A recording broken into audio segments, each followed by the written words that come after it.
The day my marriage ended, I was kneeling on the kitchen floor trying to scrub a wine stain out of the grout. My husband had spilled it 3 nights before. He hadn't apologized. He hadn't helped clean it up. He had simply stepped around it and gone to bed. I was still on my knees when he walked in and told me he wanted a divorce. He said it the way you'd say you wanted Thai food instead of pizza. Casual, already decided. He set his coffee mug down on the counter, said the words, and then asked if I'd seen his car keys. I found out later he'd already talked to a lawyer. That was a Tuesday in March. By Friday he had papers drafted. By the following Monday, I was sitting across from a mediator in a beige office downtown Portland with a box of tissues on the table between us and a prenuptial agreement I'd signed 3 years ago that I hadn't fully read. My mother had warned me. I remember standing in the dressing room the morning of my wedding and her saying quietly while she buttoned the back of my dress, "You read it yourself, right?" Not just what he said it said, and I had smiled and said of course, and I had lied because I was 29 and in love and I thought love was a kind of protection. It wasn't. The prenup gave me $12,000 and whatever personal belongings I could fit in my car. The house was his. The savings account was his. The dog, our golden retriever, the one we'd adopted together from a shelter in Beaverton, the one who slept on my feet every single night, was his too, because his name was on the adoption paperwork, and I hadn't thought to ask about that either. My husband, I'll call him Warrant, handed me a bank transfer confirmation and a cardboard box he'd already packed for me. Inside it, a photo album from my childhood, the reading lamp I'd brought from my old apartment, and 3 cookbooks he apparently didn't want. He said, "I think this is fair." I didn't say anything. There wasn't anything left of me to say. I moved into a rental unit in a neighborhood I didn't know, on a street called Ash Birch Lane, on a Saturday morning when it was drizzling the way Portland drizzles in early spring. Not quite rain, not quite mist. Just this persistent grey presence that makes you feel like the sky itself is indifferent to you. The unit was a lower half of a duplex. Cream walls. Carpet that had been shampooed recently enough to smell like it, but not recently enough to look like it.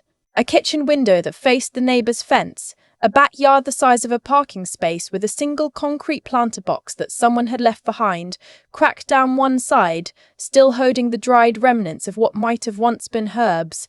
I stood in the middle of the living room with my 4 boxes and my reading lamp, and I thought, this is what 3 years of your life looks like when someone decides they're done with it. I cried for about 40 minutes. Then I ordered a pizza and ate it on the floor, because I didn't have a table yet, and I watched the rain streak the window, and I told myself I was going to be okay. I wasn't sure I believed it, but I said it out loud because I thought maybe if I kept saying it, eventually my body would catch up. I had a job. I worked in patient coordination at a rehabilitation clinic downtown, scheduling appointments, managing intake paperwork, talking to people on the worst days of their lives and trying to make at least the logistical parts feel manageable. I was good at it. My supervisor had told me more than once that I had a gift for making people feel like someone was actually paying attention. It's a strange skill to have when your own husband had stopped paying attention to you somewhere around year 2 and you hadn't even noticed until year 3. I went back to work the Monday after I moved in. I smiled at people. I answered phones. I drove home through the grey and let myself into the duplex and sat on the floor again because I still didn't have a table, and I ate whatever I could make without needing to think about it. That was my life for about 6 weeks. The man who lived in the upper half of the duplex I almost didn't meet at all. I heard him before I saw him. Footsteps above me, steady and unhurried. Sometimes early in the morning, sometimes late at night, but never erratic, never the kind of noise that makes you tense. Just the sound of someone moving through their life with a certain quiet consistency. The first time I actually saw him was a Thursday evening in late April. I was carrying a bag of groceries from my car and I dropped it in the front walkway. The bag split and a jar of pasta sauce rolled off the curb and shattered on the street. I stood there looking at it. I think I was more tired than I realized because I felt my eyes go hot and I thought, absurdly, I am not going to cry about pasta sauce. Hold on. He was coming down the exterior stairs from his unit. He had a roll of paper towels under his arm, which I thought was a strange thing to be carrying, and then I realized he must have seen it happen from his window. He crouched down and started cleaning up the broken glass without asking if I needed help, which I appreciated more than I could have explained. He just did it. efficient, careful. There's a piece by your tire, he said without looking up. I looked. There was. I'm Cass, I said, because I felt like I should say something. Finn, he said. He stood up, wrapped the glass in the paper towels, and nodded toward my grocery bag. You've still got eggs. They didn't break. I looked in the bag. He was right. Small victory, I said. He almost smiled. Not quite. But almost. That was the whole conversation. He went back upstairs. I went inside with my eggs and my surviving groceries, and I thought he was either very private or very unfriendly, and I wasn't sure which, and I decided it didn't really matter, because I was in no position to be thinking about anyone who lived above me. What I knew about Finn over the following weeks I learned mostly from proximity. He drove a dark green truck that was old enough to look intentional rather than neglected. He left most mornings around 7 and came back at variable times. He sometimes sat on the small landing outside his door in the evenings with a mug of something, not on his phone, not reading, just sitting there. He had a dog, a big one, a Belgian Malinois with a serious face, who he ran every morning on the trail that ran along the creek 2 blocks east. He was quiet without being unfriendly. He held the main door open for me when we arrived at the same time. He brought in the package that had been left on the porch in the rain and put it outside my door. When the parking lot light burned out and I mentioned it to the landlord with no response, I came home one day to find it replaced. And I had not mentioned it to Finn, and I could not prove it was him, but I had a feeling. I didn't ask. I thanked him anyway, vaguely, when I passed him on the stairs, and he nodded like I hadn't said anything. I thought about him sometimes when I was trying to fall asleep, which I told myself was only because the footsteps above me were the only reliable sign of another human presence in my life, and not for any other reason. I was, in technical terms, a mess. But I was a functional mess. I was paying my bills. I was going to work. I had even bought a table. It was a Tuesday in May when my ex-husband showed up at the rehabilitation clinic. He wasn't a patient. He walked in through the front entrance in his good coat and asked the receptionist if he could speak with me. She came back to my desk to tell me, and I sat there for a moment doing a calculation in my head. Did I have to? Was there a policy? And then I went out to the waiting room because refusing felt like it would take more energy than I had. Warren looked the same. Well put together. Easy in his own skin in that way that used to make me feel like the luckiest woman in the room and now just made me feel tired. He said he needed to talk to me about something. He said he'd been thinking about the settlement. He said, and he used the phrase for your own good, which I noted, that it might be time for me to look at refinancing some of the credit card debt that had accrued in my name during our marriage. I said I wasn't aware of credit card debt in my name. He handed me a printout. $4,300 on the card I didn't remember opening. The address on the statement was our old house. The charges were for things I hadn't bought. I had a quiet, careful moment where I understood something I should have understood a year ago. This isn't my debt, I said. It's in your name, he said. He was not threatening me. He was informing me. There's a particular kind of cruelty that dresses itself as helpfulness, and Warren had always been fluent in it. I told him I would look into it. He said he thought that was wise. He left. I went to the bathroom and stood at the sink with the water running for a while. That evening I sat at my kitchen table, my new table, the one I'd bought myself, and I opened my laptop and I started reading about disputing fraudulent credit accounts. I read for 2 hours. I made notes.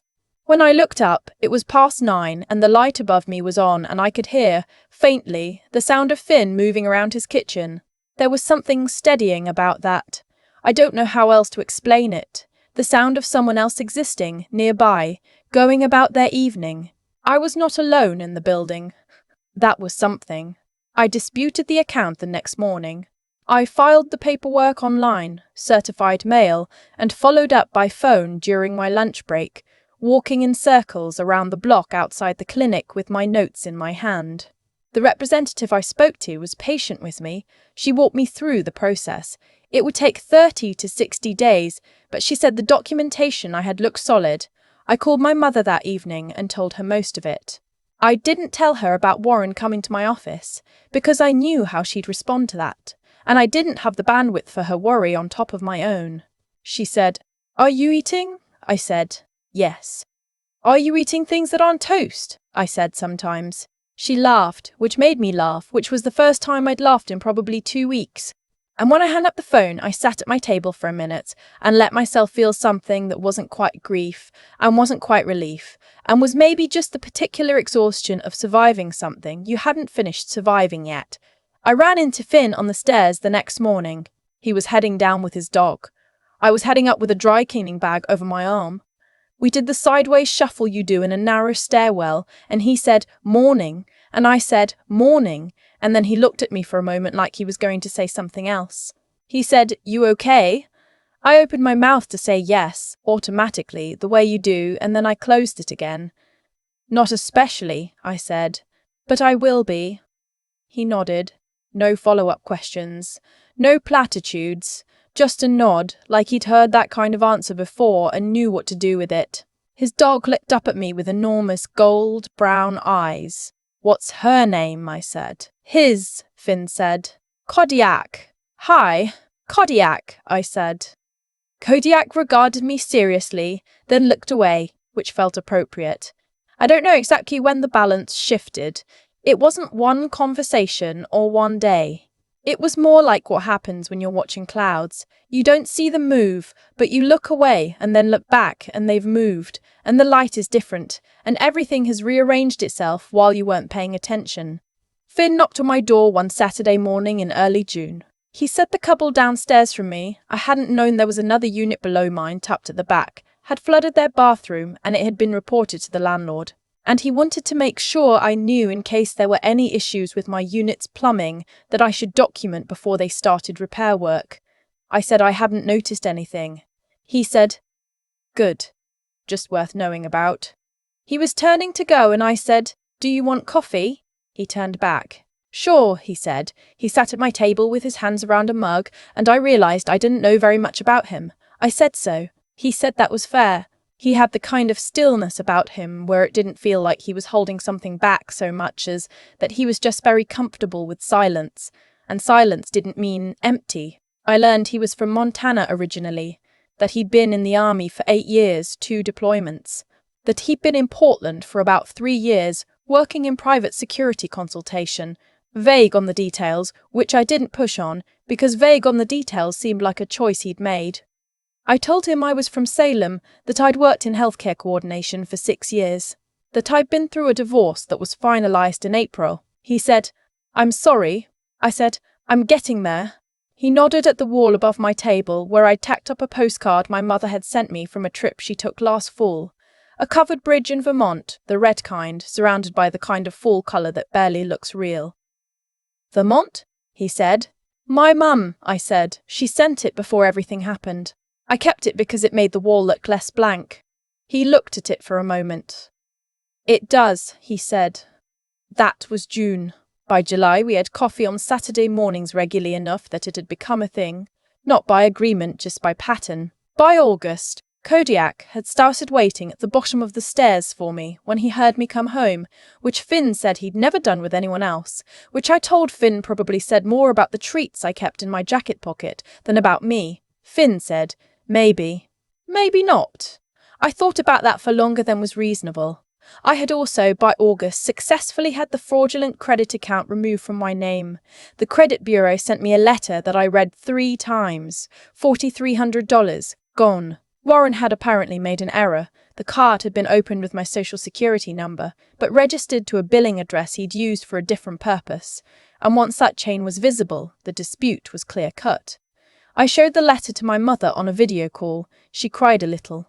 I did not, which surprised me. Warren called me the day after the letter arrived. He said he wanted to discuss it. I said there was nothing to discuss. He said he thought I was being unreasonable. I said the account had been ruled fraudulent by the issuing bank and 2 credit bureaus, and I considered the matter closed. There was a pause. He said, "This is really the direction you want to go." I thought about the kitchen floor, the wine stain, my knees on the tile. I said, "Yes." I hung up. I sat at my table for a few minutes. Then I went upstairs and knocked on Finn's door.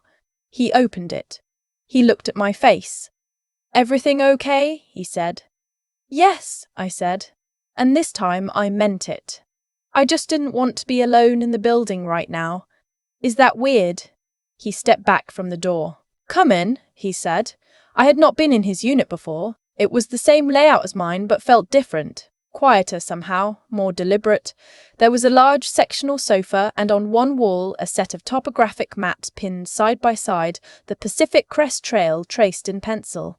Books stacked on a low shelf. Kodiak was on a dog bed in the corner and raised his head when I came in and put it back down. Finn made tea without asking if I wanted tea, which I discovered was something I appreciated, the not being asked. We sat on the sofa and I told him about the letter and about Warren's phone call and about what I'd said. He listened the way he always listened, not filling the silence, not generating responses in real time, just actually listening. When I was done, he said, "That took guts." I said, "It took being done." He was quiet for a moment. Then he said, "There's a difference, but also, sometimes that's the same thing." I looked at him. He had grey eyes. I had not noticed that before. Or maybe I had noticed, but I'd been filing it away in a category I wasn't letting myself look at yet. I went back downstairs that night and I lay in bed, and I thought about the fact that I had moved into this duplex with 4 boxes and the reading lamp, and the specific devastation of someone who thought she knew what her life was going to be, and somehow, in the grey drizzle of an ordinary spring, something had started that I hadn't planned for and couldn't name yet. In September, Warren found out about Finn. I don't know how. I hadn't told anyone except my mother, and even her I'd been vague with. But Warren had always had a way of knowing things about me that I hadn't offered, and I had long since stopped trying to understand the mechanism of that. He called me on a Tuesday evening while I was making dinner. He said he'd heard I was spending time with the neighbour. He said it was my life to live. He said he just hoped I was being careful, because he'd heard things about the security consulting world that gave him pause. I turned the burner off. I said, "What things?" He said he wasn't sure he should say. He said he didn't want to be the one to worry me. I said, "Warren." He said there were people in that industry who weren't what they appeared. He said he was just looking out for me. I hung up. I sat with it for a day. I told myself it was Warren doing what Warren did, manufacturing concern as a means of control, offering just enough information to plant a seed of doubt and then stepping back to let it grow. I had 3 years of data on how that worked. But there was a part of me, smaller and older and more afraid, that turned it over. I went upstairs the next evening and I told Finn what Warren had said. I told him directly, which I think surprised him. He was quiet for a moment. Then he said, "What do you want to know?" I said, "Whatever you're willing to tell me." He was quiet for longer this time. Not evasive, thinking. He said he'd left the army in 2019. That after he got out, he'd spent a year doing nothing in particular, which he said like it cost him something to admit. That a former commanding officer had recruited him into a private firm that did security consulting and risk assessment for corporate clients, and, he said, sometimes for federal contractors. That the nature of that work meant he couldn't always explain the details of what he was doing or who he was working for, which he understood looked a certain way from the outside. He said, "I'm not going to ask you to trust me on that. But tell you this, I moved here 3 years ago and I have not, in 3 years, given you any reason to think I'm something I'm not. I thought about the parking lot light, the package left in the rain, the paper towels. I said, no, you haven't." He said, "Okay." I said, "Okay." And that was that. Warren called again 2 weeks later, then again the week after. The calls were always the same, something between concern and warning, phrased carefully, always giving him an out. I started letting them go to voicemail. I listened to the voicemails in the parking lot at work, standing next to my car, and then I deleted them and went inside. My co-worker, she'd been at the clinic longer than anyone, the kind of person who remembers your birthday and notices when you've been quiet for too long, said to me in October, "You seem different lately." I said, "Different good or different bad?" She said, "Different, like you stopped carrying something." I thought about that for the rest of the day. It was a Saturday in October when Finn told me the rest. We were on the trail along the creek. Kodiak was off-leash ahead of us, serious and purposeful the way he always was, treating a Saturday morning walk like a mission. The trees had gone that particular Pacific Northwest yellow gold that doesn't last long and makes you feel like you need to memorize it. Finn said, "I need to tell you something." I said, "Okay." He said the firm he worked for had, in the past year, taken on a case involving a series of fraudulent financial accounts being opened in multiple states using stolen personal information. He said one of the accounts they'd traced was registered to an address in Portland. He stopped walking. I stopped walking. He said, "I didn't know it was connected to you, not at first. When you mentioned the credit dispute in June, I thought it could be coincidence. Those cases are more common than people think." He looked at me. "It wasn't coincidence," he said. I said, "Warren." He said, "I can't confirm names, but the firm I work with is coordinating with Oregon DOJ on a case involving 3 separate individuals who used the same method to open accounts in the names of former spouses." I stood there on the trail with yellow leaves coming down around us, and I thought about the mediator's office. The box Warren had packed for me. The pasta sauce on the curb. I said, "How long have you known?" He said, "About 6 weeks." I said, "Why didn't you tell me?" He said, "Because I couldn't, legally, until the coordinating agency gave me clearance. I got it on Thursday." I thought about Thursday. He'd knocked on my door on Thursday evening with a reason I couldn't quite remember now, something about the mailbox key. I thought it was an excuse to check on me, and I'd been quietly glad about it. It had been an excuse to check on me, just not for the reason I'd thought. I said, "So what happens now?" He said the investigation was ongoing. He said I didn't need to do anything differently. He said my dispute documentation had already been provided to the agency with my permission, and then he stopped and said, "Actually, I need to ask you formally, do you give permission for us to use the documentation you filed with the credit bureau as part of the investigation?" I said, "Yes." He said, "Thank you." I said, "Finn?" He looked at me. I said, "Was any of this, the coffee, the stairs, was any of it?" He said, "No, just that." No, I believed him. Not because I was naive or because I wanted to, but because I had spent 3 years becoming very good at reading the space between what someone says and what they mean, and there was no space there. Just the word. I said, "Okay." Kodiak came back and sat at Finn's feet and looked at me like he was waiting for something. We kept walking. Warren was contacted by the Oregon DOJ in November. I learned about it from a letter. A formal notification that I was a named victim in an ongoing investigation, that I did not need to take any action at this time, that a victim's advocate would be in contact. He called me the day the letter must have arrived at his address. I watched the phone ring and did not pick it up. He left no voicemail.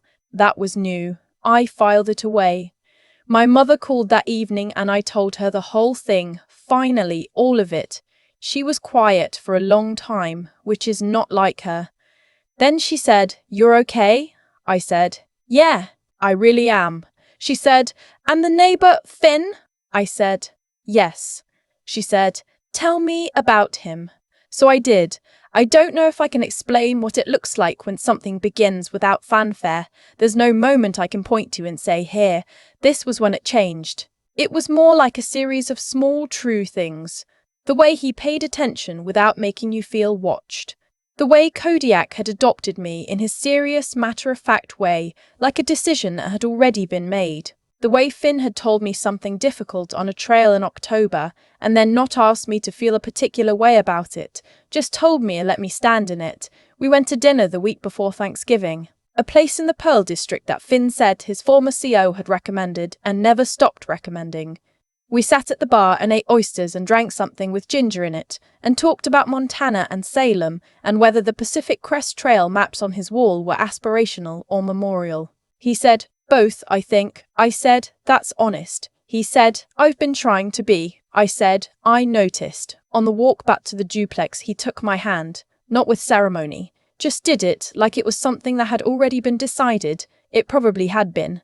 We spent Christmas with my mother in Salem. She made him help her carry boxes from the garage, and he did it without complaining, and she told me afterward, privately in the kitchen, that she liked him. I said, "Me too." She said, "I can see that." In January, I found out I was pregnant. I sat in the bathroom of the duplex on a Tuesday morning with the test in my hand, and I thought about the word terrified and whether it was the right word, and decided it wasn't quite right. It was more like standing at the edge of something very large and understanding that you were already in motion. I told Finn that evening. He was making dinner. He turned around from the stove and I handed him the test, and he looked at it and then he looked at me.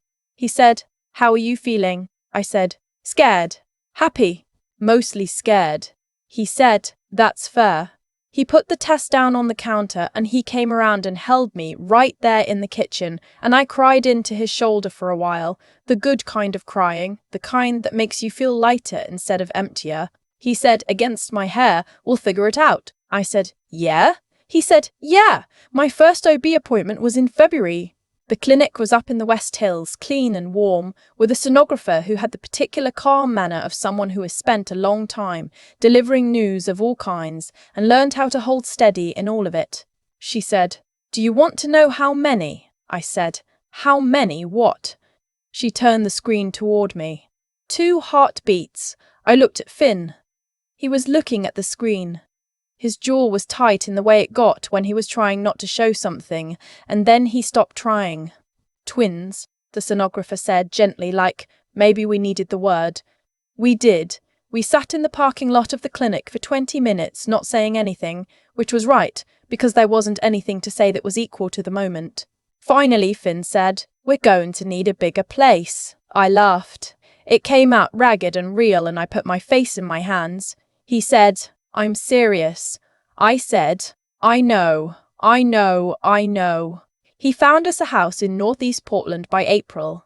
3 bedrooms, a backyard with actual space, a porch with a railing that needed repainting, which Finn repainted in May while I sat in a lawn chair and told him he'd missed a spot every 15 minutes. He said once, "You could help." I said, "I'm growing 2 people.